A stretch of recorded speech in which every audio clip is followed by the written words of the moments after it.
قل هل يستوي الذين يعلمون والذين لا يعلمون. بسم الله الرحمن الرحيم. الحمد لله والصلاة والسلام على رسول الله وعلى آله وصحبه ومن والاه. رب زدني علما وارزقني فهما. رب اشرح لي صدري ويسر لي أمري واحلل عقدة من لساني يفقه قولي. Kita sampai pada pelajaran yang ke-9 dari Madrasah Islamic Center Al-Kharj atau Madrasah Alimnil Islam.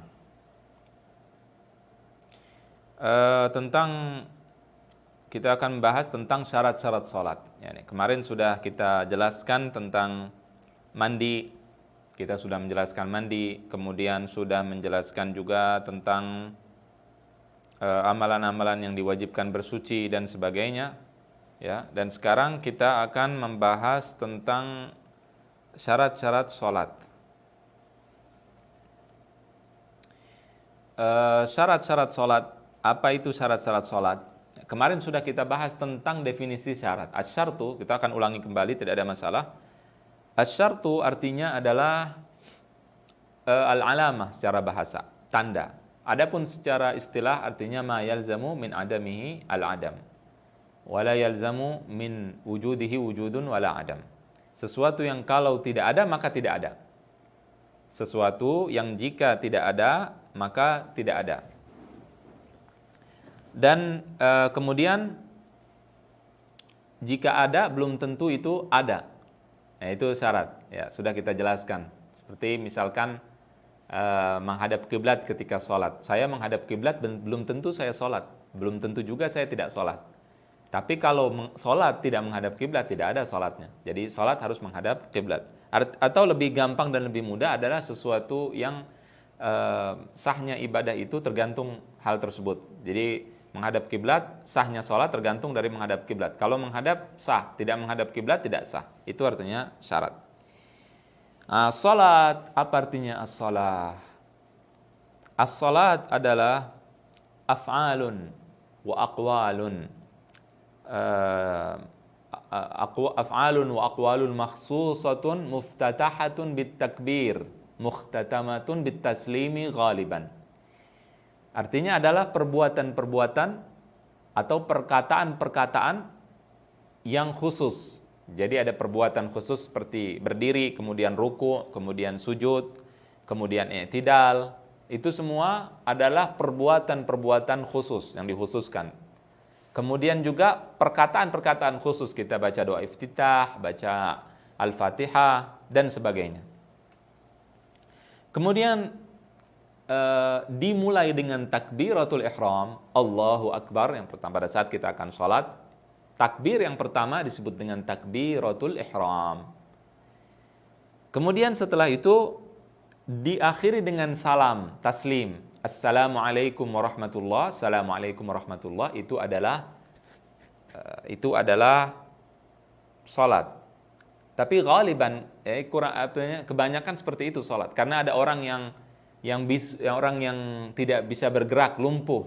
Dia tidak bisa bergerak. Apa tidak disebut sholat ketika dia sholat dengan akalnya atau dia sholat dengan matanya misalkan? Disebut sholat. Atau orang diikat, misalkan tawanan perang, kemudian diikat, dia ingin sholat, bagaimana caranya? Tidak bisa bergerak, cuma bisa berbicara, tidak ada masalah. Tapi itu kondisi tidak normal. Orang yang bisu, tidak bisa sholat, tidak bisa bicara, mengeluarkan Al-Fatihah, tidak bisa membaca surat Al-Fatihah, maka tidak ada masalah dia tidak membaca Al-Fatihah pada saat itu. Kenapa? Karena dia tidak normal. Ada sesuatu yang menghalanginya untuk membaca surat Al-Fatihah. Maka di sini tidak ada masalah. Makanya kita katakan kurang lebih seperti itu arti sholat.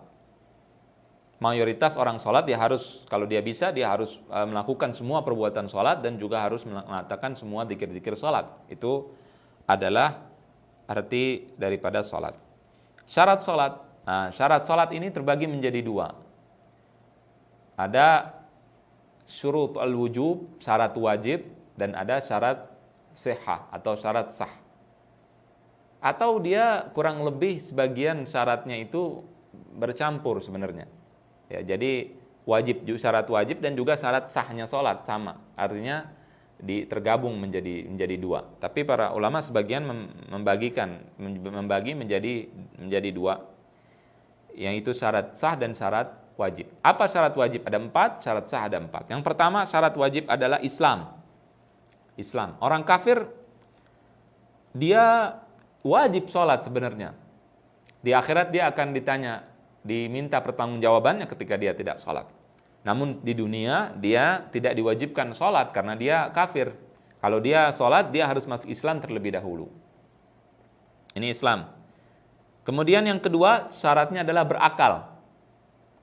Al-aqlu, dia harus berakal. Orang gila, orang yang tidak berakal, lumpuh, orang pikun dan sebagainya tidak wajib sholat. Ini syarat yang kedua, syarat wajib.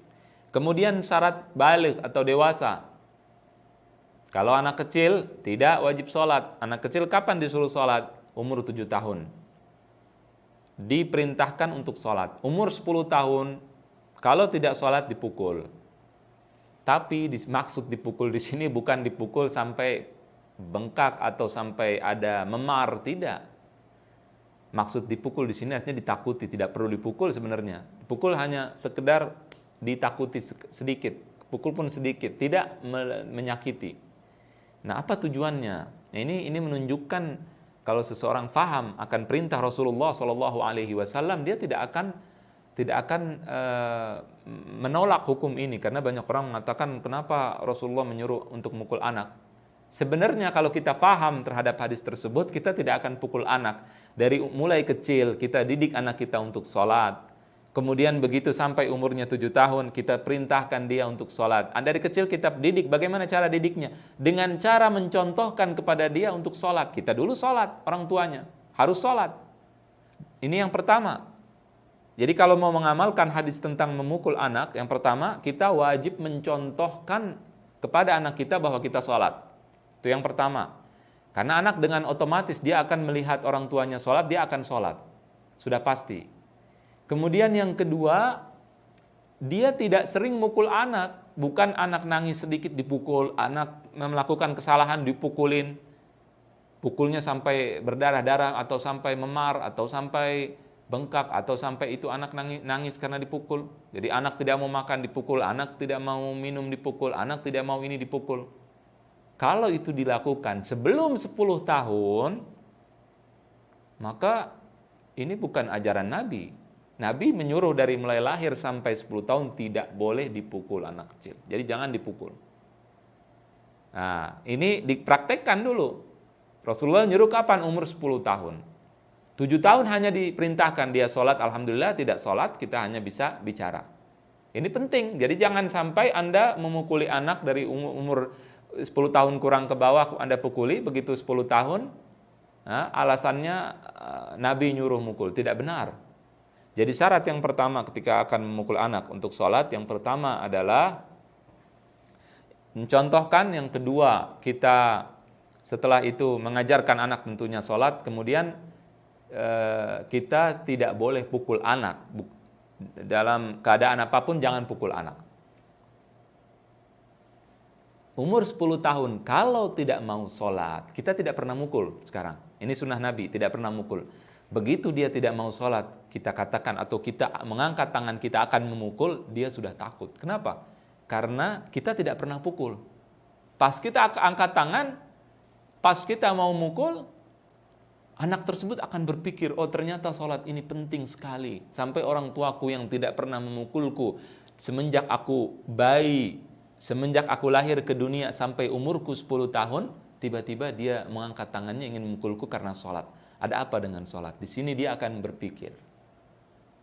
Karena anak 10 tahun sudah bisa berpikir. Nah ini bermanfaat, ini sunnah Nabi.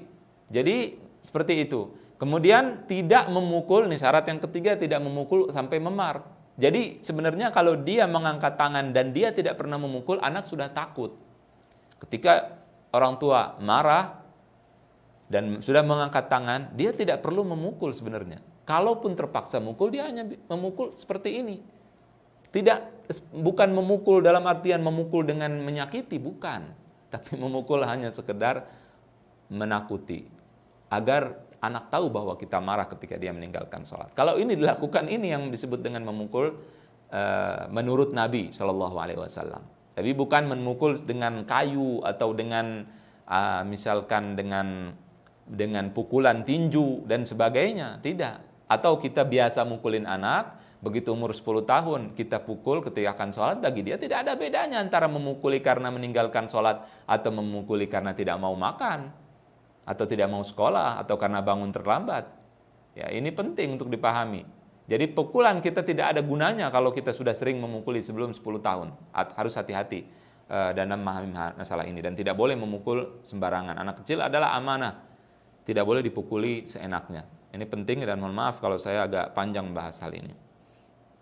Kemudian setelah itu Islam kemudian berakal, dewasa, kemudian an-naqa'u minal haidhi wan nifas. Dia bersih daripada haid dan dari nifas bagi wanita. Jadi kalau orang mau sholat, syaratnya adalah kalau wanita dia harus bersih dari haid, telah selesai dan telah bersuci. Dari haid dan dari nifas sudah suci. Jadi berhenti haidnya, berhenti nifasnya, dan dia telah suci, baru dia wajib sholat. Ini syarat al-wujub, syarat wajib sholat. Kemudian setelah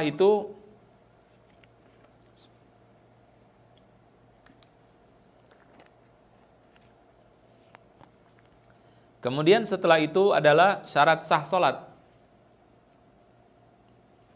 Syarat sah sholat ada 4. Tadi syarat wajib ada 4, syarat sah sholat ada 4 juga.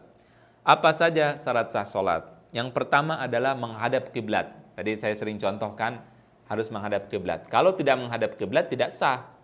Ini tentunya dalam keadaan normal. Ya, ketika kita tahu kiblat di mana, maka kita menghadap kiblat. Ini syarat yang pertama. Ya, jadi wajib kita menghadap kiblat.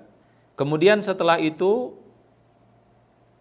satrul aurah, menutup aurat.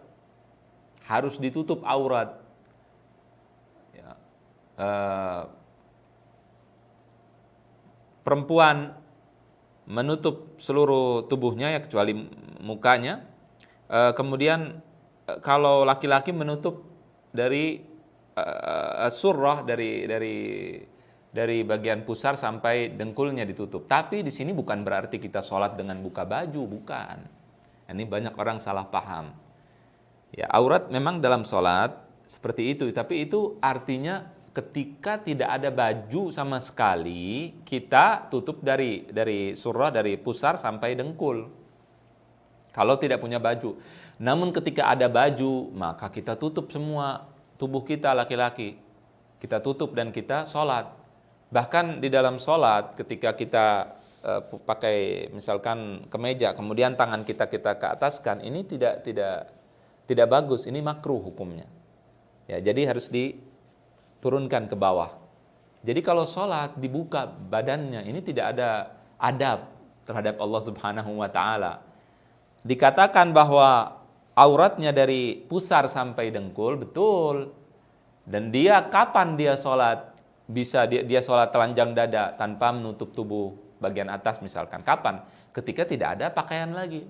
Dia misalkan kebetulan di suatu tempat dia tidak ada baju, tidak ada yang bisa dia tutupi, atau ada baju tapi najis, maka di sini dia boleh untuk membuka atas, tidak ada masalah, tapi menutup aurat yang bawah itu yang diutamakan.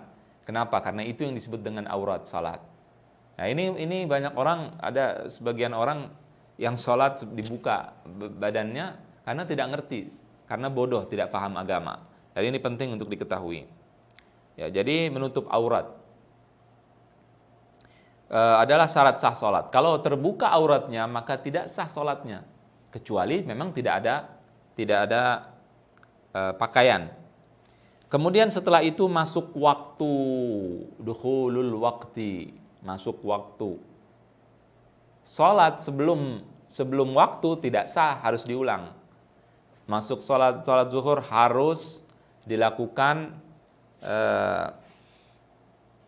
pada saat waktunya. Nah, di sini waktu sholat apa saja akan kita bahas nih setelah ini.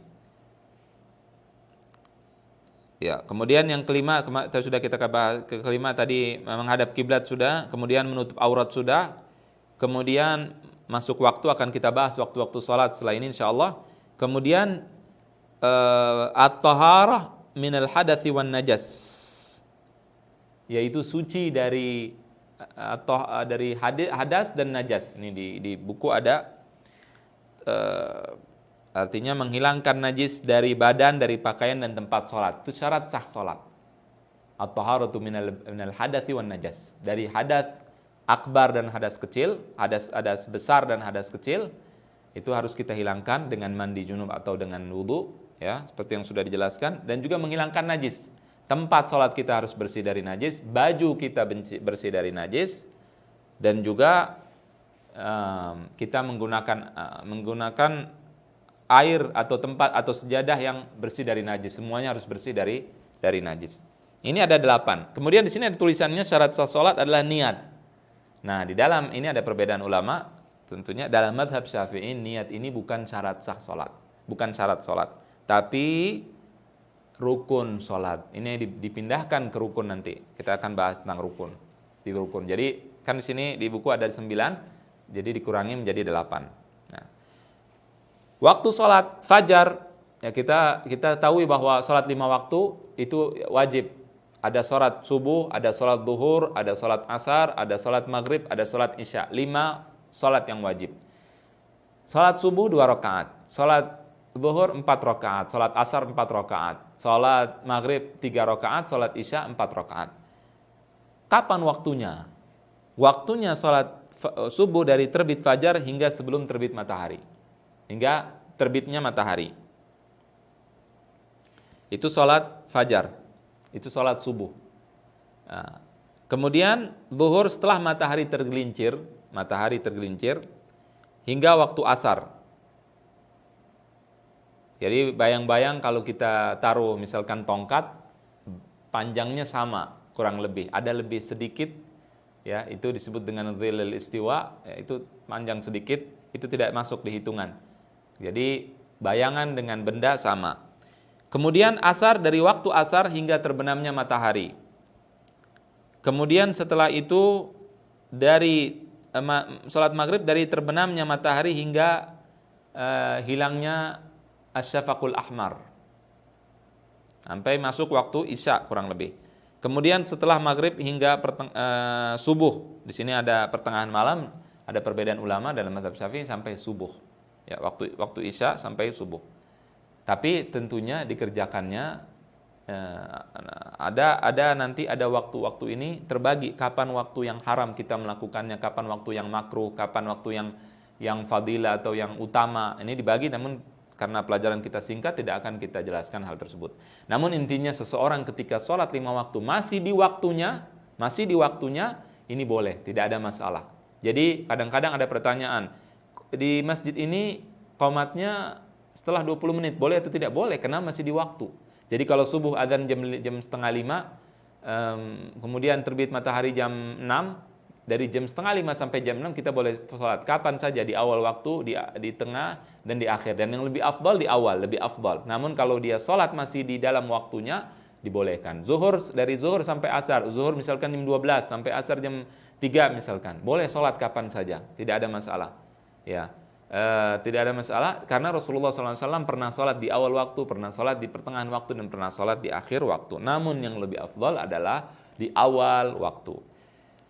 Kalau seseorang meninggal dunia dan dia masih di waktu sholat, di sini dia tidak dibilang meninggalkan sholat dan tidak berdosa. Jadi orang sholat ketika zuhur dia tidak langsung sholat. Jam 2 siang dia